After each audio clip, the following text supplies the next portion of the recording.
Good morning. We can do better than that. It's a Monday, start of AirVenture. Good morning. There we go. Today is a really, really important day in starting out this event. It's an opportunity for us to have a little dialogue back and forth, educate you on a critical issue that is overwhelmingly concerning to everybody in the aviation community.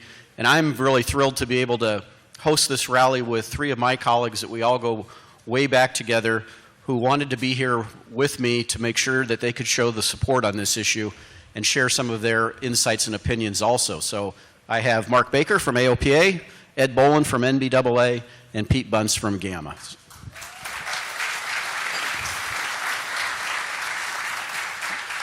We have kind of been the face of what is now 170 general aviation associations that are fighting the issue that we want to describe to you today and some of the insights into that. So while there's a whole lot of other support, these gentlemen with the largest organizations have said, Jack, I want to be there and I want to help tell the story of what's going on. So let me give some of the background and some of the general concern about the reauthorization of the FAA and a bill that has been proposed by Congress, passed by the Transportation and Infrastructure Committee, and is now being considered at some point in the near future. Could be this week, could be next week, could be any time thereafter, to get voted on by the full House.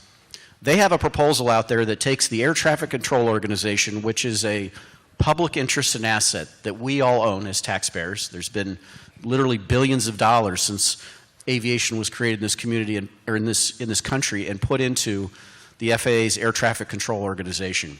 There's infrastructure, there's all of the equipment, there's the people involved in it. And I don't know about all of you, but for me, I'm so proud as an American of our system because it is the safest, the best run, the most efficient system in the entire world.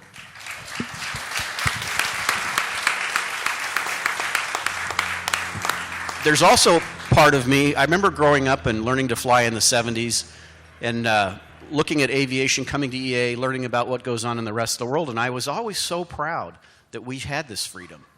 And I hear it today, and I looked at it even as a young person traveling internationally and operating companies internationally, of people in other countries who were very similar to our countries. It was the UK, it was Germany, it was Australia, it was New Zealand. It was a lot of Western countries who grabbed a hold of our passion for aviation and they privatized it. And today in those countries, aviation is almost non-existent.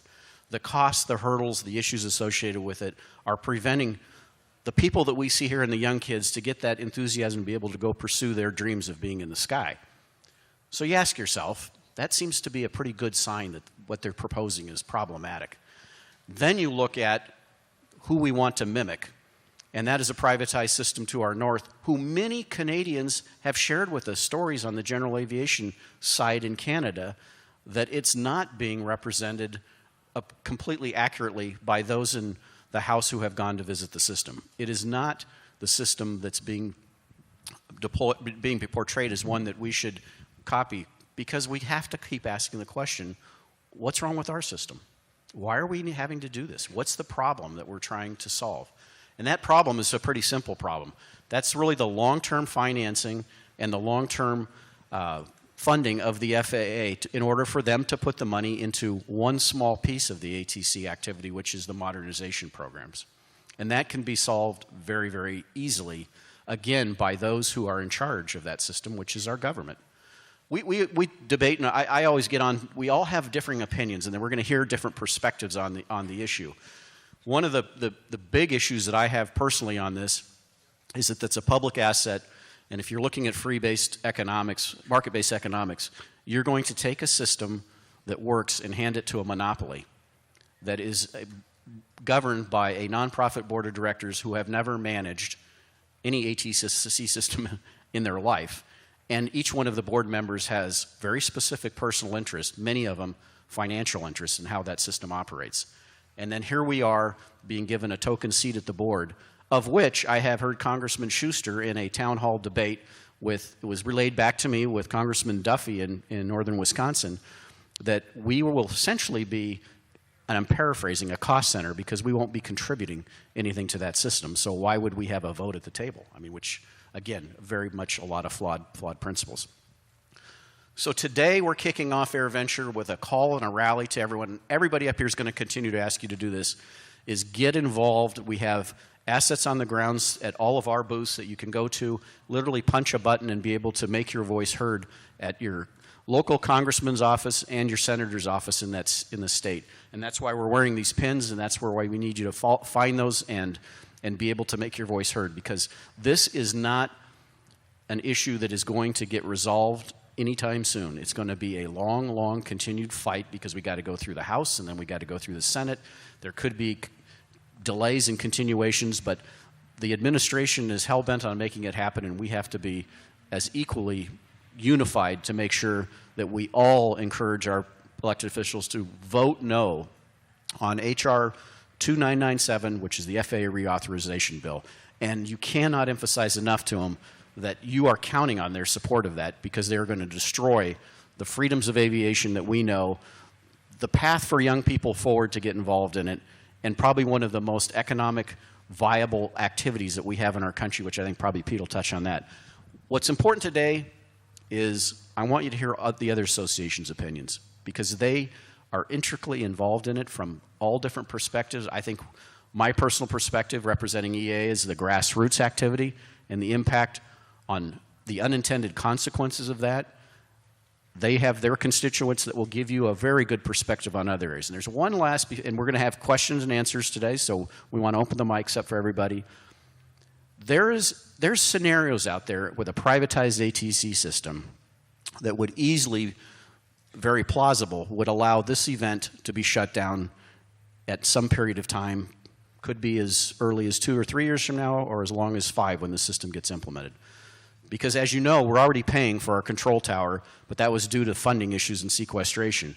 But if you go to a full privatized system, I don't know any entity that would come in here, operate this tower with 85 qualified controllers when they have to continue to operate other towers, and provide, in this bill they would have to provide their own insurance to ensure that the air operations worked, because there's no sovereignty in the current bill.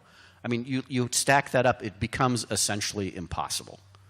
And if we don't get up and start making our voices heard very, very loud, this will be the most devastating thing that could happen to AirVenture.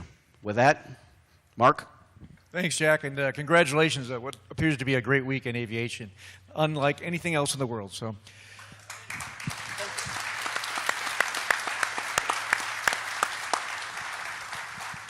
and when I mean the world, you know, we have about 80 what we call international AOPA affiliates around the world. And we are the envy of general aviation in the world. There are about 60 or so privatized systems. Every one of them that has a general aviation is gone down. It's gone backwards, been hurt by this privatization, as they call it, around the world, where they no longer have a public entity running and protecting our access and our costs in general aviation. So that's what we're here for. We're in a fight for our lives for the next probably 4 or 5 or 6 months until we get this thing pushed back, delayed, postponed, and made sure our voices are heard. And thanks to all of you and the people in this room, they do listen to us. Think about Basic Med just a year ago, which was signed into law. We've got almost 20,000 people flying now under Basic Med because your voices were heard. You talked to your congressman, you talked to your senator, we were able to get that thing passed as a group and an entity in general aviation. That's why your voices are so darned important. But your voices are also important in this issue because you have neighbors, you have relatives. Those voices can be heard. We need you to educate them about the couple of 3 myths that I think have been perpetuated by this group, call it the airlines, but about things in aviation that just aren't true. You know, we've been using GPS for 17, 18 years in general aviation, business aviation, and they keep saying that we're running with World War II radar. We have radar that was invented in World War II, but we all know it's a lot different radar, and the Department of Defense still wants radar to protect us in our sovereignty in this world. So it's not something we want to give up, radar. We don't want to give up our access to this airspace, and making sure that what they perpetuate of myths are really hurting this effort. We know every day we're talking to congressmen around the country, and they continue to say things that just aren't true. The delays in the airlines are not related to the system. It's related to high concentration of traffic in the Northeast Corridor and the thing that we call weather. not what they talk about, paper strips or not having GPS and all those things that they perpetuate. So we need this community to come together and really stand tall, communicate over and over and over in this long-term fight about the things that just aren't true. We have a great system. We got to protect this freedom to fly. Thank you, Mark. Ed? Well, I think a lot has already been said today. First of all, this is AirVenture. This is the greatest celebration of aviation anywhere in the world. Look around, feel the passion, see the airplanes. We have something extraordinarily special in the United States, something you don't find anywhere else. And part of the reason we have this in the United States is because we have the opportunity, the right, the privilege to make our voices heard. And the people that we ask to represent us can actually do that if they know how we feel. Now, on the other side of this issue are the big airlines, who for 25 years have been trying to seize control of our air traffic system. They want to run it for their benefit and everybody else's detriment. Why do I say that? Because it was 25 years ago the airlines were trying to seize control of the air traffic system. And among those they were trying to seize it from were these low-cost startup airlines. They wanted to put them out of business. And so the CEO of one of those airlines stood up and he said, they're going to tell you this is about modernization or about fairness or about funding or about politics. He said, here's what it's about. 3 things: economic power, economic control, economic domination. He said the airlines literally want to run the FAA for their benefit and everybody else's detriment. 25 years later, that's still true. And it's embodied in this bill, H.R. 2997. This bill that would take our air traffic monopoly, this public access, this public asset that serves all Americans, and turn this monopoly over to a handful of big airlines. Now, I don't know about you, but taking a monopoly and giving it to an airline cartel is not a good conservative principle. And what are the risks if the airlines are in charge? Well, a lot of my members fly into a lot of big cities. They need to. They need to do it for financing. They need to do it for insurance. They need to do it for advertising. So let's say they fly up to Teterboro. And as a lot of you know, on a busy wind day, bad weather day, Teterboro can conflict with LaGuardia under some weather circumstances, can conflict with Newark and others. Now, what if this board said on those weather days, instead of just working through the conflicts, we'll just shut down Teterboro? What are you going to do about it? Well, under the bill, we could first go to the Secretary of Transportation and say, we think this is unfair. The Secretary's only power to reverse the decision is if there is a safety degradation. And we're going to have to suggest that closing down Teterboro is a safety issue. And if we don't succeed there, we've got another choice. Lawyer up. Go to court. So we have a system right now where we can make our voices heard. We can go to our elected representatives and tell them how we want to be represented. The bill on the table says if you don't like the way the air transportation system is working in the United States, that has been built with our taxes over the last several decades, lawyer up. Go to court. You no longer have a member of Congress that has any say in this issue. This is a significant threat to the future of general aviation in the United States. I believe it's a threat to all of aviation in the United States. So we're here celebrating a very special industry at a very special time. But as we celebrate, we need to recognize we have a responsibility too. We're enjoying what other generations have handed down to us. If we want this to be here 5, 10, 25 years from now, we got to do our part. Right here, right now, we got to contact our members of Congress, and we need to do it this week.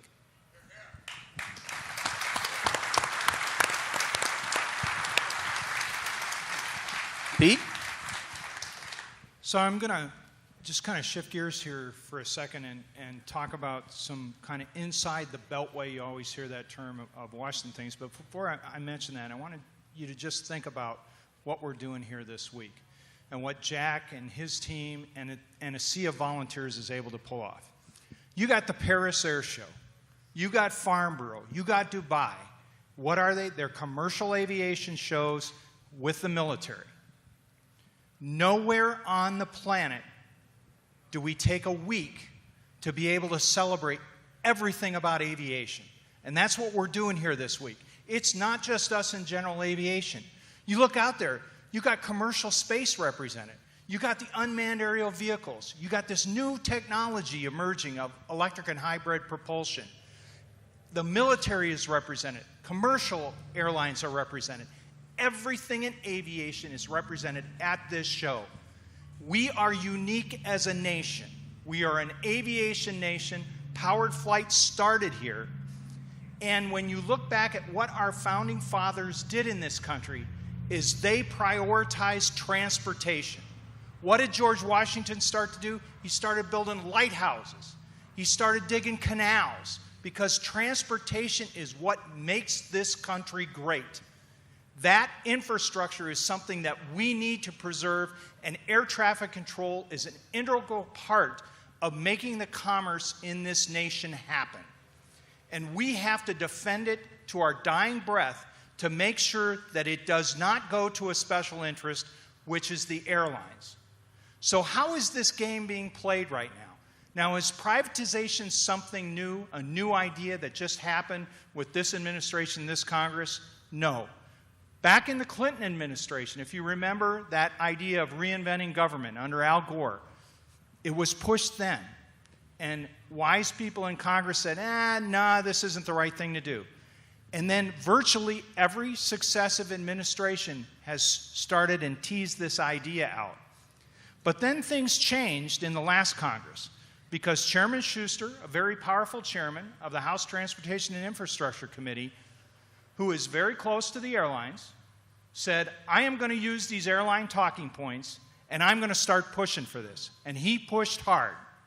We pushed back, and fortunately for us, the Obama administration was very tepid on their support. Well, it's different right now. And what are the differences? Now, if you remember during the campaign, President Trump, I think our friends at the Airport Association told us he made over 160 references during his campaign to airports. Not one single time did he mention air traffic control. It was not until the airline senior CEOs went to the White House that he started all of a sudden shifting gears and started talking about air traffic control modernization and privatization of the system. Now, of course, his frame of reference is sitting on the tarmac at LaGuardia or JFK for hours when he was a private citizen to be able to get where he wanted to go. He's been an aviation guy for years. But if you listen to the rhetoric and his shift in rhetoric and what we're hearing out of the White House, there's no recognition of the reality of it. Ed talked about somebody sitting on the ground at Teterboro. 70% of the delays that we have in the system are caused by what's happening in the Northeast. Everything from Philly north to Boston. 70%, whether it's weather or whether it's just scheduling problems, and it's created by the fact that we don't have enough concrete up there and how the airlines schedule. And even the air traffic controllers that are with the privatization effort on this one admitted such in a recent statement that they made. Our air traffic controllers do a good job moving traffic, but if you don't have enough concrete and the airline schedule and how they schedule is peaks and troughs to be able to maximize you getting to your connecting flight, that causes the delays out there, and there's nothing in modernization that's going to instantly go in and fix that. But the other argument that the airlines have put into Chairman Schuster's ear is that we've wasted money out there. We've just wasted it continually. And there is nothing further from the truth.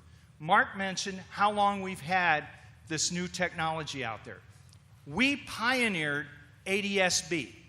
We, in general aviation, pioneered it with the Capstone program up in Alaska. We pioneered the use of GPS technology. We've been using it in general aviation for years. We pioneered the use of wide area augmentation systems. Many of you that fly instruments rely on that day in and day out, and it's opened up a tremendous capability to allow us to get into small communities throughout this country that couldn't heretofore afford an ILS out there. We pioneered it. The reason that the airlines don't have it is they didn't want to invest in it.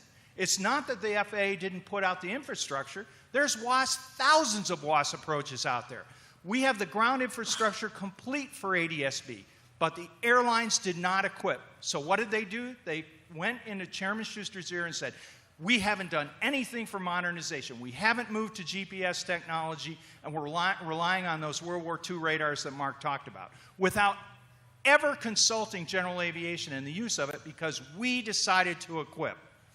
So the game is being played in Washington, where you have the airline talking points used day in, day out.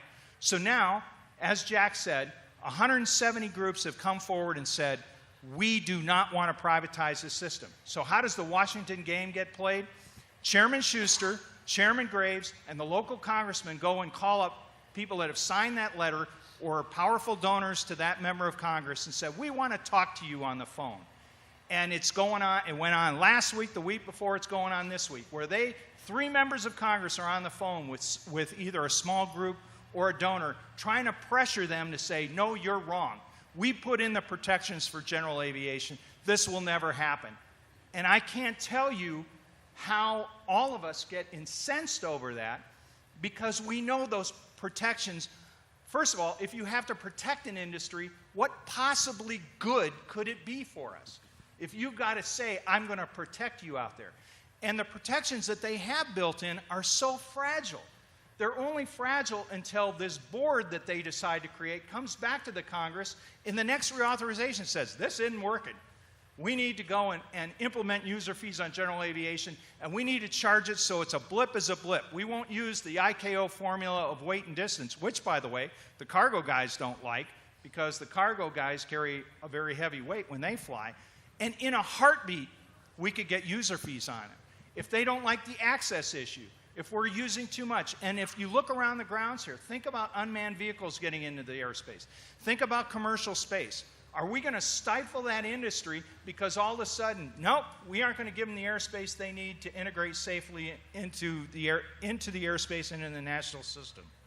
So we have things to protect, and transferring $18 billion worth of assets to a private monopoly is not the way to do it. Thank you, Pete.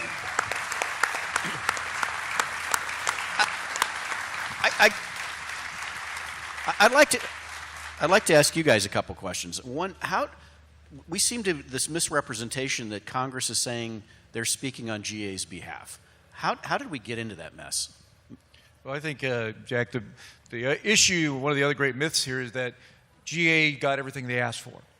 Well, the four of us represent pretty much a big, significant part of general aviation. I've never been asked for anything.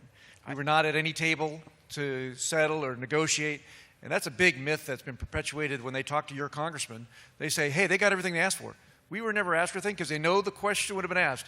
Will you support privatization? And the answer would have been no. Yeah, not only did they not ask, they specifically ignored what we told them. You know, we recently came out, 170 GA associations saying that we are united. 170 GA associations, ranging from the ones you see here, Seaplane Association, the Michigan Business Aviation Association, all kinds of sizes and shapes. But you go back, we sent a letter, 17 GA associations, over a year ago. And this letter said that general aviation has long-standing concerns with privatization that go well beyond user fees. We sent that letter again this year. And then they came forward with the bill and they said, we've taken care of all GA's concerns. We took care of the user fee. Well, guess what? We said long-standing concerns that go well beyond that, because we know what privatization is. It's a power grab. This is an old-fashioned power grab by the airlines. They want to seize control of the air traffic system, and we think that's a fundamentally flawed idea. We've been telling them that for 25 years. So when they come back and say it's no longer a flawed idea. We've put lipstick on the pig. How do you like it now? Come on, who are we kidding? And the pig, if you look at it out there, when they have gone and addressed the issues, they've talked to one member of Congress who has made a bad bill less bad. But that pig is still bad. But there are other aviator members in the House of Representatives that are just as passionate as we are, each and every one of us up here on this stage. And they are fighting the fight for us, whether it's Congressman Russell or Congressman Abraham or Congressman Rikita. And they are passionate because they're in the system working it. We have passionate senators as well. But what they respond to is each and every one of you. I'm a cheesehead. I'm from this state. And right now, I'm not happy with the congressional delegation in the House of Representatives from this state because they're not listening. And this is an aviation state. This event is an economic engine for the Fox Valley. Gulfstream up at Appleton is a giant economic engine. And when I talked to the Speaker Ryan, who represents Janesville and that area down in southeastern Wisconsin, when I talked to him about this issue last week, he said, well, Pete, this is privatization. How can I be against it? I'm a Republican. That's the mindset. It's privatization right away without going and digging deep at all into this. There are so many layers of complication with this bill. And we've been down this road. Whether you're for Obamacare or not, you got to admit that they did not know the answers when they went and passed Obamacare. This is exactly the road they want to take us down. How are you going to handle, we just had a case where the government admitted the fault that an F-16 was vectored right into a 172, killed the guys in the 172. How are you going to handle that? What kind of insurance do you have to carry when something like that happens? What happens when all of a sudden our subscriptions for all of our navigation that each and every one of us has starts to skyrocket because all of a sudden this privatized entity starts to charge huge dollars for the nav data that right now the government provides? All of those third, fourth order effects are going to really start hitting, and we have not thought this out at all. Pete, Ed, there's a website out there that's called ATC Not For Sale. And I believe there's some videos on there of Sully Sullenberger, who all of us should, recognize not only for the Miracle on the Hudson, but as one of our Young Eagle chairmen. What's Sully's comments on that video? Because I watched it, and from a person that is an absolute hero, has no self-serving interest. He's a safety consultant and expert, and he stands in front of the camera. And Ed, why don't you share what Sully's story is? Well, it was really profound. This really started over a week ago when Sully did an in-depth interview with Katie Couric. And he talked about taking our air traffic control system and giving what he called the keys to the kingdom to the airlines. The same airlines that shrink your seats. And I think we all know how that can go on. But he felt so strongly about it, he's now filmed an ad. It's available now. It's being run in Washington, D.C., hopefully on some national news channels as well. But I think this gets to the heart of it. We have the airlines that are promoting these talking points that our air traffic control system is horrible, it's broken, and it's the laughing stock of the world. And the only way to fix that is to give it away to the airlines. Now, by the way, it's been scored that it'll cost our country $18 billion to give it away, but give it away to the airlines. That's what the airlines want you to believe. So what Sully is saying is what we all know. The U.S. has the largest, the safest, the most efficient, the most diverse air transportation system of the world, and it's getting better. And so here's the question on the table, I think. It's who you're going to believe about the state of our air traffic control system. You're going to believe Sully? You're going to believe the GA community? You're going to believe the people who fly in the system and care? Or you're going to believe the airlines who have a pattern of anti-competitive behavior and a system of consumer dissatisfaction? Mark, well said, Pete. Mark, I know we were back at meeting with the chief of staff, all four of us, for Paul Ryan, and a question came, or the issue about is the system broken came up, and I think you had a comment as to all the phone calls you received from your members. Yeah, so we do town halls all over the country, and Jack has been at all of our fly-ins, and we share the stage. And I have met pilots in every state and every town hall. I have never met a pilot that flies for the airlines, flies for a business company, flies a J3 Cub that supports this idea that this is a better way to go for general aviation.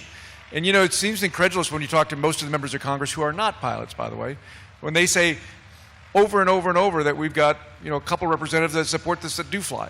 Like Pete pointed out, we have more representatives that fly that don't support this. So that's why this community can be heard. I mean, we are really at a juncture here by having your voice over and over and over again, because you do represent your thought leadership in that community that can get these people to vote the right way.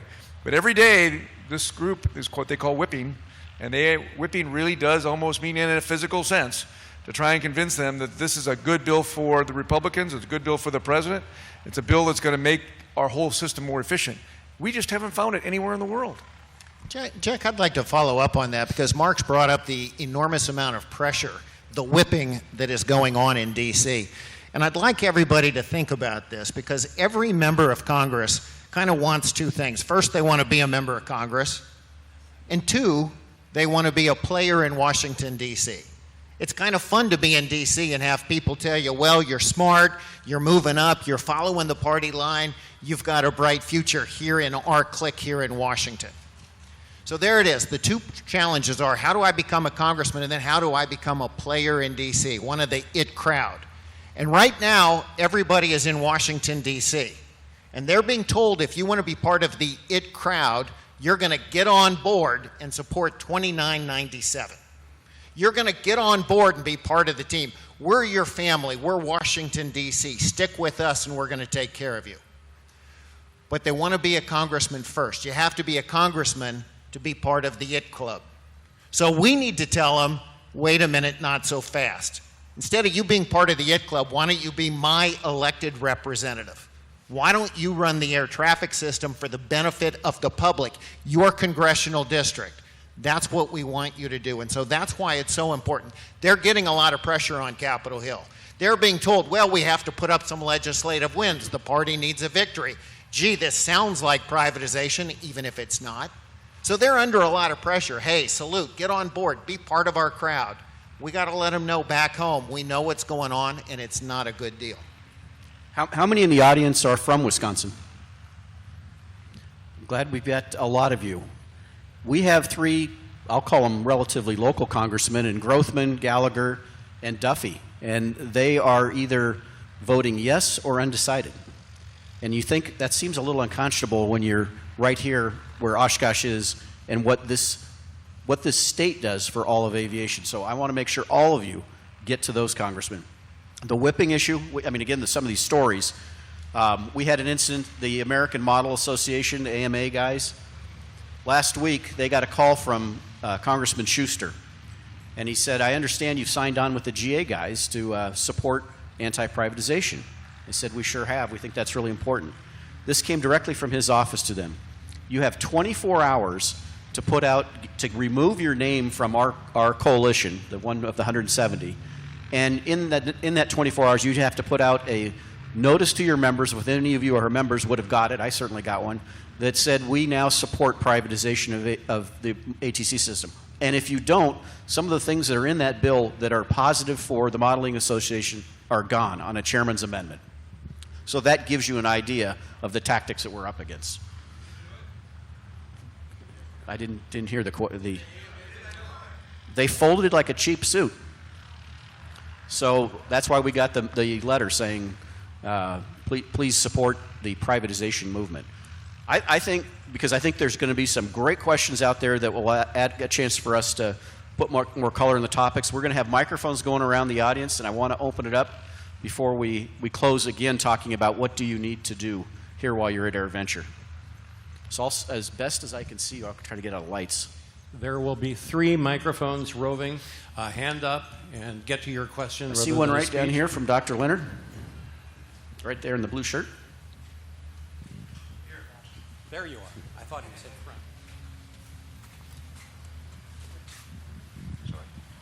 front. One item that I haven't heard mentioned much, which I think the airlines should have thought of, is that In the wake of the Colgan crash, Congress got involved and quadrupled the requirements for being an airline FO. And largely as a result of that, although certainly other factors, the regional airlines are now running short of pilots and canceling flights. Horizon just canceled half of their service into Boise. And this is only going to get worse unless something turns it around. Given the number of pilots coming out of the military, the only source for the future of airline pilots is general aviation. And if they succeed in putting this through, and they succeed in doing to general aviation what they're trying to do, the airlines themselves are going to hurt themselves 15, 20 years down the road because they're not going to have any pilots. And it just seems like that's an argument that ought to be added to everything else that we're saying. Pete? So in the Senate bill, there's actually a provision to have some reforms made to the ATP or the 1,500-hour rule. It's a politically tough situation for two allies that we have in Congress, which are Senator Thune, the chairman of the committee, and ranking member Senator Nelson. We have met with both individuals, and they both brought it up. So that's in the resolution process right now. They're trying to work on it. We really like the Senate bill. The reality is the airlines don't like the Senate bill for some other consumer protections that are in that bill. But we're hoping that they can get that resolved. We didn't see a compendium type of thing in the House bill. But we think, and we know that the House bill, if they stripped away the ATC portion, there are some very good things in that bill for all of aviation. And if that bill had the ATC stripped out, we'd be able to go to conference with the Senate. They would get this issue resolved, and we could go and get FAA reauthorized. But the Colgan families very much have a lot of political clout, especially with Senator Schumer working that. So hopefully there'll be an accommodation where they can see that there's some common sense reforms that we can put in there to be able to keep pilots pumping into the system. Were you going to comment, Ed? Because I certainly have another comment about the issue. I mean, this brings to light probably one of the underlying problems with the whole concept and the airlines running it. You bring up an excellent point of what the downstream future would be if this were to go in place, and their nearsightedness of not even understanding that. They're CEOs of publicly traded companies that live quarter to quarter on earnings, and they're all gone in 3 to 5 years. And that's what we would put our national best interest in. That's very problematic. Well, I was just going to point out what Jack did. You know, I think we're looking at it for the long term. And you talk about where we're going to be in 25 years. And the fact that, in essence, we're all part of a bigger ecosystem. We're part of the national aviation system. But I don't think that's the way the airline CEOs look at it. They're looking at, you know, 1 quarter at a time, 1 year at a time. And frankly, it's one of the reasons when, you know, kind of the irony on all of this is the airlines themselves have bad computer technology. They haven't made the investments in the computer, so they're having computer crashes because they haven't invested in their 1970s mainframes. Meanwhile, they're saying, hey, we want to make next gen happen. Give us the charge. We can do technology better than the government. Ignore the fact that every other month a major airline has a computer outage. Next question. Okay, there's the. Hello. We got a microphone down there. Hello. I've been hearing radio ads on New York News Radio from I guess it's an AstroTurf group called Citizens Against Flight Delays or something like that.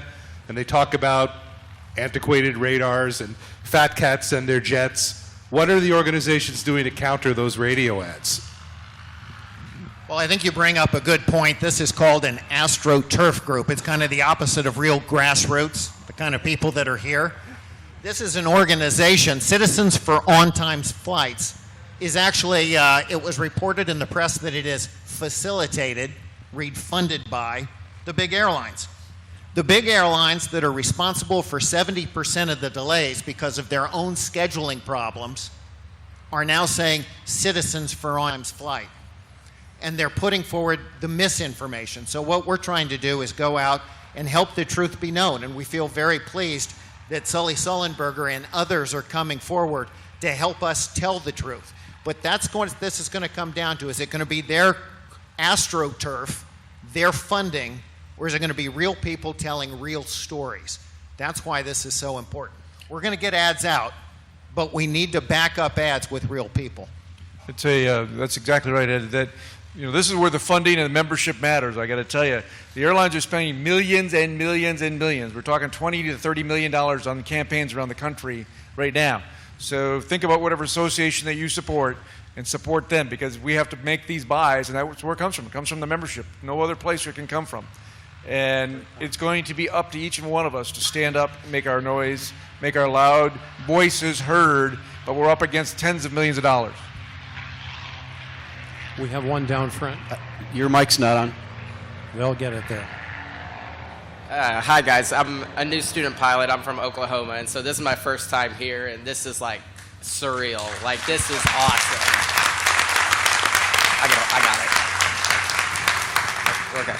And so, just about this whole issue, it's like down in Oklahoma, we don't really hear about this that much, and I mean, just in this last year, this ATC privatization, you hear it on these news outlets, NBC and CNN, and you hear about the ATC privatization, and it's, is it good or is it bad? And so, at first I thought it was good, and now I now have learned that it's bad because of the general aviation community. And I've heard that if the privatization program is implemented and the user fees are implemented on the general aviation community, like, what fees are we talking about? Like, are we talking like, A to B cross-country fees? Are we talking about just as a whole? Could you all explain basically what user fees can mean to the community here? Can you take that on? Because the fees system, and we've seen this where they always keep using Canada as the perfect example of what's good can come out of this privatization. And I've flown in Canada. I know many of you have flown in Canada. And it started out without, as Pete said, an intended consequence. They were supposed to get rid of the fuel tax and just have this general fee of, call it $100 a year for an under 6,000-pound airplane. Well, what happened is they got a fuel tax, they got their annual fee, they privatized airports like Winnipeg. If you go there with a general aviation airplane, you're going to pay hundreds of dollars on this to land at that airport and use that airport. And as you see that around the world, that's what's happened, is they've just started saying, remember, every airline except for 2 have gone broke over the last 20 years. And these are the people who are going to be in charge of the system. Can you imagine them funding the little airports like this one that's not commercially served very much? We've got 5,000 public use airports that are funded by the system that actually works. Today there's about $16 billion spent on all of FAA. About $13 billion of that comes from you, people that ride on the airlines. The airlines don't pay the fee, the passengers pay the fee, the excise tax. It works really well. And we have the best air traffic control system in the world. So when they start charging, and that's what happens on this slippery slope, you'll be charged for an IFR flight in many parts of the world. In Germany, you're charged for every landing that you make at a public use airport, every landing. So people are doing almost touch and go. So that's what happens around this world. We don't want that. We don't need that. I think, though, that we have to be really careful as a community to not focus just in on the user fees, because the first answer that you'll get from any member of Congress that's informed about this bill is, well, we took care of that. And when I said Chairman Graves made a bad bill less bad, that's one of the things he took care of for now. We know eventually things will change. But for now, to me, one of the biggest dangers that we have, other than the access piece, is if you look at the countries that have converted this to a privatized system, the best, and this was studied by the Government Accountability Office, that it took 5 to 7 years for very small systems to convert. So if we, even on the low side of this, if for the next 5 years the FAA goes and focuses just on this, we will not be able to get anything for general aviation done, get unmanned vehicles safely integrated into the airspace, get commercial space to happen. And what happens when you balkanize? If you start to stovepipe the FAA and take the safety regulator and completely separate it from the air traffic control, which works, right now they are embedded with one another, as is our military. They work tremendously together. Once you start separating, we have things that happen like up in Canada. Canada is always pointed to by Chairman Schuster as that's the model up there. Well, what happened last year, the safety side didn't have any money to be able to travel and go meet with industry to be able to go and make progressive changes to be able to keep pace with this rapidly changing technology. So the safety part of the FAA will continue to then have to rely on general fund contributions, our taxpayer dollars, and they'll get progressively squeezed over time. And that's a danger to all of us that fly, because we have to count on that safety side of the FAA to get things done. Think about the FSDOs, think about everybody that we have to touch in the day-to-day just to be able to fly, let alone on the controller side. We even got notification this week from the Canadian Pilots Association that due to the summer seasonal traffic with the airlines in the major hubs, GA VFR traffic will not be able to progress through any Class C airspace because the privatized system is just too busy. I mean, it's just crazy. Did you say you're from Oklahoma? Where in Oklahoma?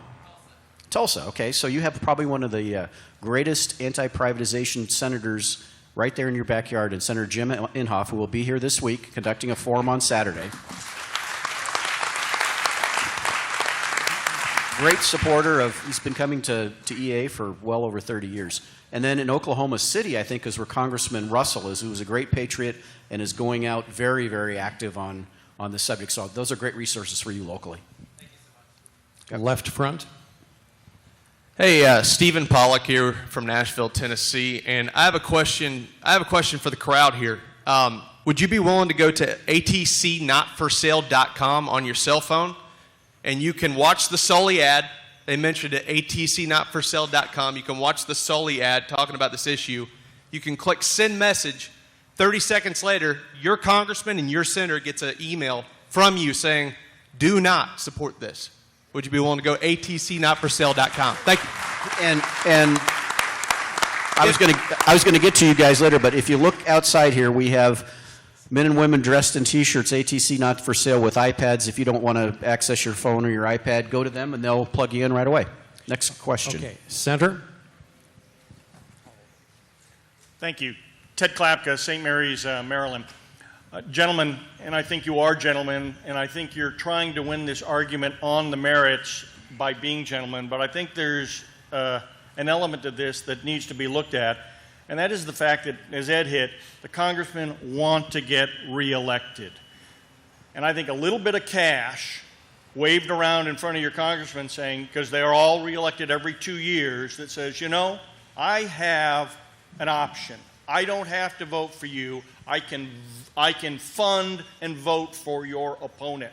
And I think the GA community, which is very, very large, needs to use that toolkit in order to get the attention. Because we've seen so-called friends of GA like Representative Graves flip and now go to the airplane time. So it's time to use all the tools in your arsenal, not just the nice argument for the merits.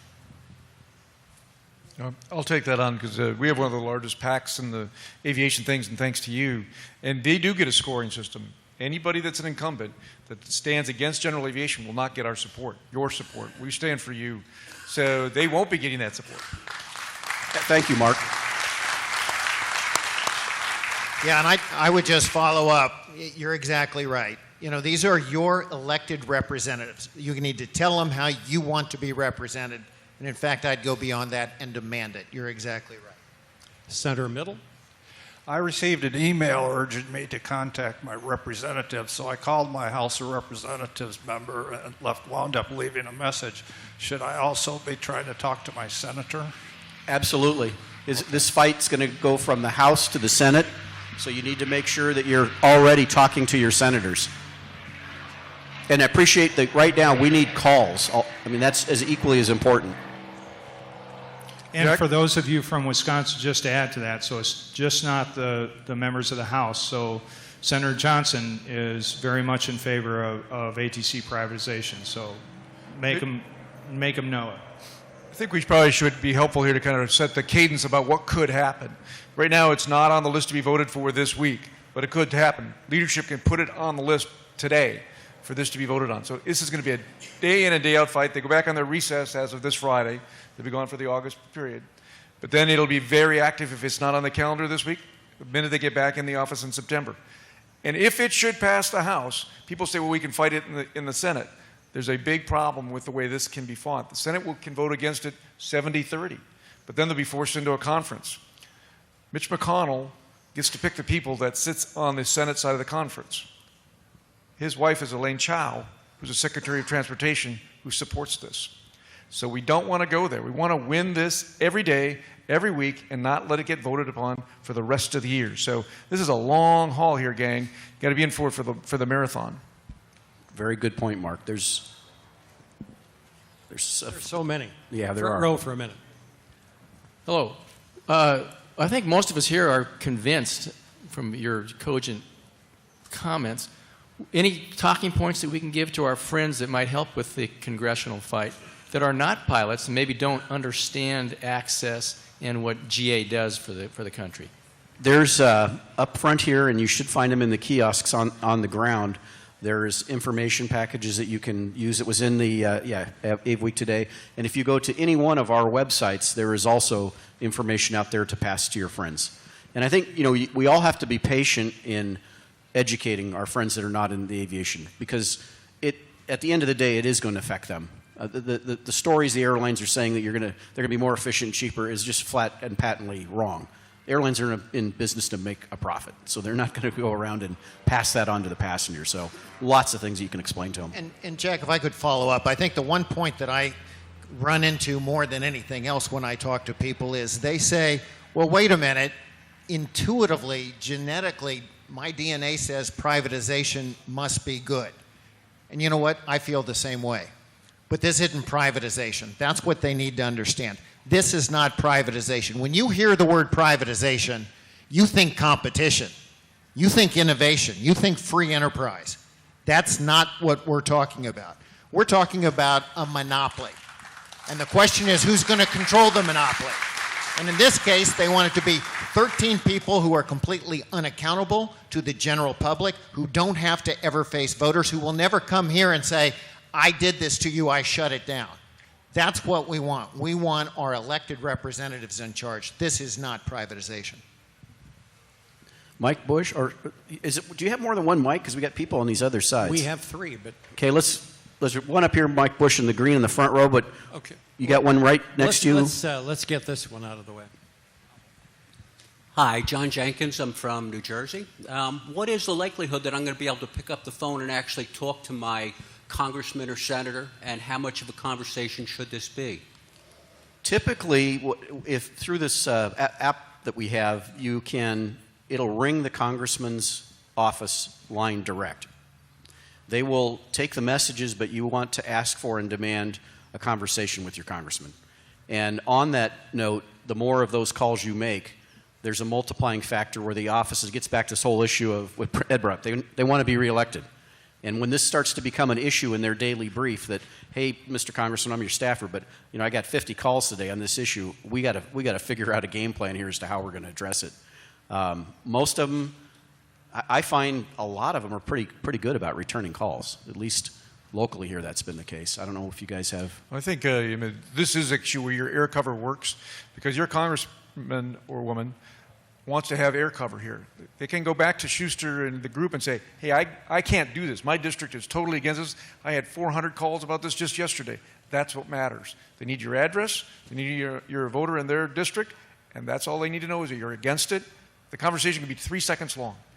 And I would just add, take advantage of talking, especially to business leaders in your local community. One of the most effective things that we were able to do, and Joe Brown is here in the audience from Hartselle, but when we take a business leader like Joe and be able to go and talk about this concept of privatization from a business perspective, and especially somebody that uses business aviation in your community to be able to go and access markets, that's when it really starts to resonate with members of Congress. When you've got a businessman telling them that this does not make sense and this is not privatization.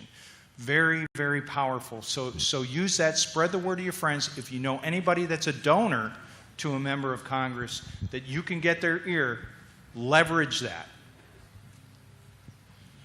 Okay. Left, center, front. We got one right up here, Mike Bush.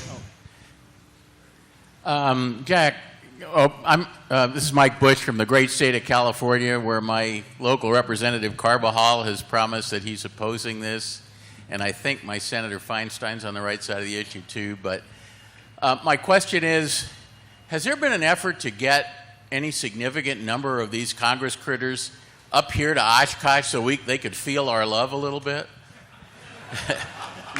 We certainly we try, and we do have good support from those who are in aviation. Last year we had Congressman Abraham, Congressman Russell, Rakita, we have Inhofe. It's on their radar, but this year it's been very interesting how a lot of people who used to support aviation and have flip-flopped on it have not contacted us at all. Senator? Hi, Ken Ullery, Medina, Ohio. I've heard rumor that Delta Airlines is not on board with the others. Is there any truth to that?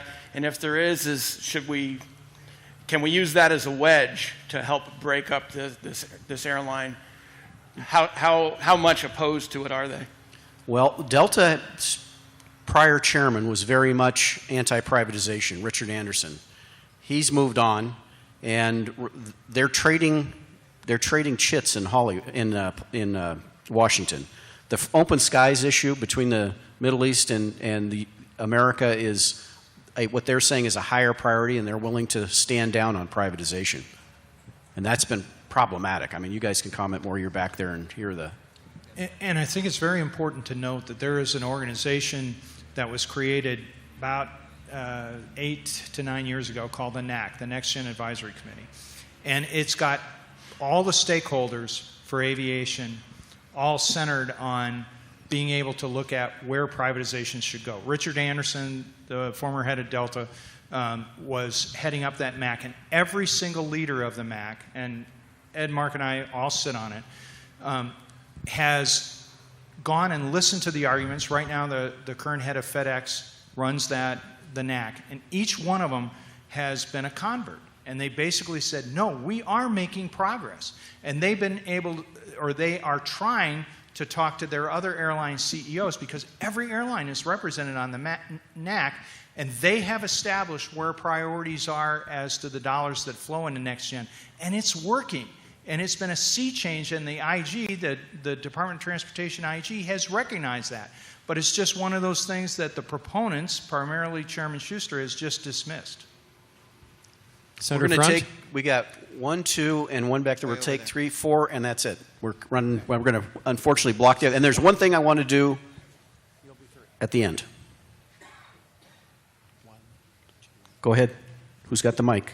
It's my understanding that 3 of you are heading to Washington on Wednesday to meet with Sam Graves about his wavering opinion. Any comment on that, having to leave Oshkosh in the middle of the show?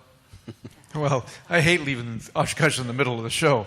It's a great place to be with great friends and great people. But the 3 of us are going to be in D.C. tomorrow, and we're going to try to continue to educate those congressmen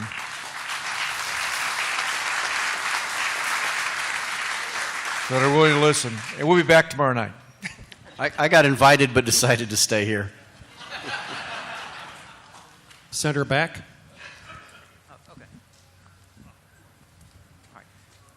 So I'm Bob Thomason from Charlotte, North Carolina. And Jack, I have a question for you. Does the EAA have a plan to enlist the non-flying public that will be here this week to see all the usual things, all the great things that are usually here, but also the Blue Angels later this week, which will draw a huge crowd? I think that would be a golden opportunity to ask them to call their congressman as well. We will have all week long and over the weekend issues of the AirVenture Today, we'll have the ATC privatization stories to educate the public, and all week long we will have these folks that are wandering around at all of our 4 booths, the ability for the general public to get educated and contact their congressman. So we are trying to do that.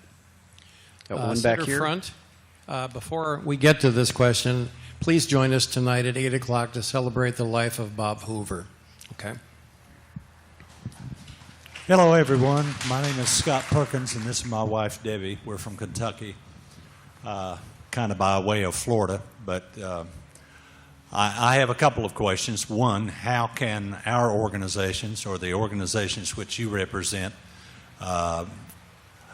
facilitate programs tied to social media, since social media is such a strong tool these days, especially with the younger crowd, to get the voice across. And the second question I have is, how do we get folks like Al Roker on the Today Show and Kathy Lee and Hoda to take interest in these types of issues and get the word out?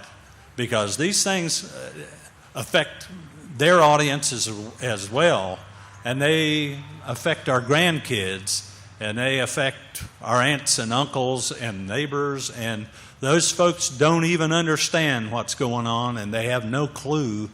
And you know, they may pay more attention to Al Roker than they would me, or you, or anyone else. So. The social media piece, if you guys want to address that, because we are working a campaign to get more viral on this. Pete, why don't you? Well, and I think that a powerful message, Ed talked about being able to get Sully Sullenberger to be vocal here. I think you're going to see some great things come out of EAA AirVenture here. The air show community has already put together a video that all of the prominent pilots that you see out there are on that video.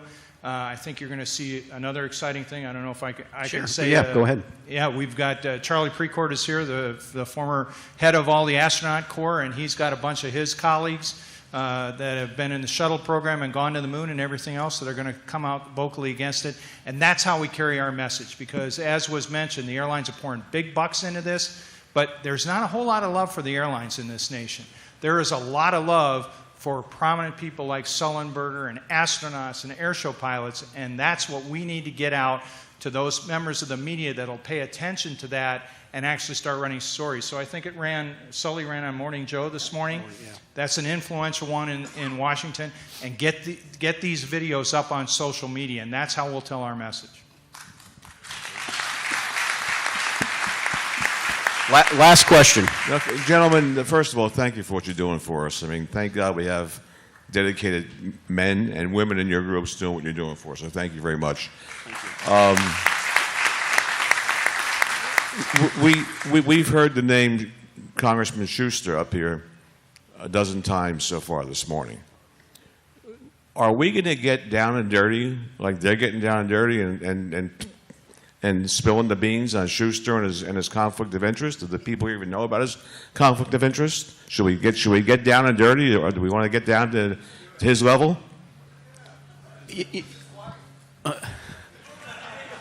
Well, he's not married, but he has a significant other that is a lobbyist for the Airlines for America. So when he goes home and has that conversation with his wife, like the Speaker of the Senate has, I'm sure he's a little biased. Last year, we tried to expose some of that. There were some things that went out in Washington about his close ties with the airlines. And it didn't get as much traction as I thought it would. I thought that during this go-around, that would be the #1 item, saying he should recuse himself of this because he's already got a bias on what direction he's going. So I don't know, guys, you want to comment? But I think we can win this by doing what we do. And we in general aviation, we take the high road. This is wrong for America. This is wrong-headed, it is one-sided, and it's about a special interest group, which are the airlines, taking control of the system. And we've got to keep it at a high level and hound those points to members of Congress. And if we do that, we were very successful. I think Chairman Schuster went in 2 weeks ago saying he passed it in committee by, I think he only had just one dissenting Republican vote, which was Congressman Rakita. And of course the Democrats were against him, but he thought he would get that on the floor. And because we worked it hard, Jack mentioned we were in the Speaker's office, but all of us were working along with our sister associations in Washington, NATA, HAI, the other ones that are based there. We were able to go, and when they took that whip count that Ed mentioned, all of a sudden they realized, holy cow, we don't have the votes. And the leadership office said, you, Chairman Schuster, better start working it. We'll work it. The White House has been working it. So they took the General Aviation Caucus, which we helped to create. To Sam Graves' credit, and Congressman Vesey, the co-chairman, they created it.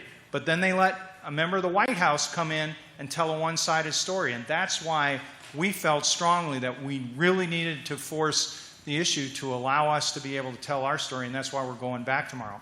And to Congressman Graves' credit and Co-Chair Vesey, they're giving us a forum to be able to do that. So we hope to pack the room in the Budget Committee offices, which Chairman Rikita got us a capability to use that tomorrow and be able to tell our story up on the Hill. I think we have one last one, and then we got to cut it off because we have another program going on. Gentlemen, you did a great job. I've not seen an audience at AirVenture really so engaged. So great job.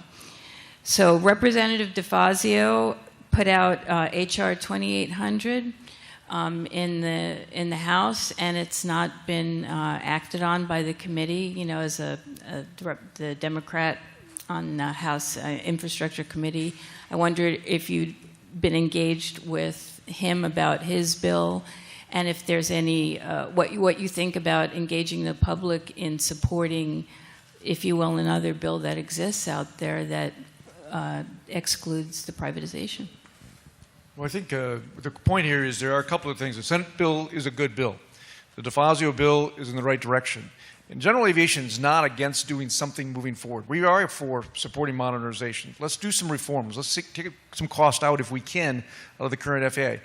And that's what some of the congressmen that want to work on the productive side of this thing. Let's not fix what isn't broken. Let's fix the stuff that needs attention. Let's get the long-term funding in place if that's what required. And let's continue to push on this modernization. We all agree on that. And that's what DeFazio's bill moves forward with. And I would just add that our staff's coming from that culture. So Mark's head of government relations was a former staff director for that committee working with DeFazio. So was my head of government relations. And Dick DeBrava's here from Ed's group, but Crystal Lucas came from working with Mr. Costello on all these issues as he was the subcommittee ranking member.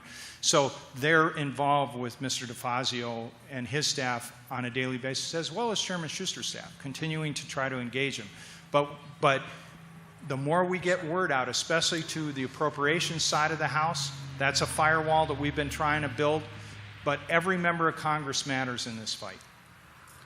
We really appreciate everybody taking the time to come and listen and understand, and I hope that not as much as making sure you're on our side, but that you'll take the message out. That's the important, to act on it, to get with these folks that are out here, get with your friends, and really being vocal and loud on it. That's what it's going to take to change this. I think for these guys going back tomorrow, I would like to do one thing. Where's our photographer? We need a photographer up here. I'm going to turn one of these signs around, have them stand next to it, and have you guys all stand up in your seats with a thumbs up so they can take back to the Congress tomorrow. This is what aviation's all about. This is grassroots. These are the people you represent. You got to vote no. So why don't we get that done right now, and then we'll call it good.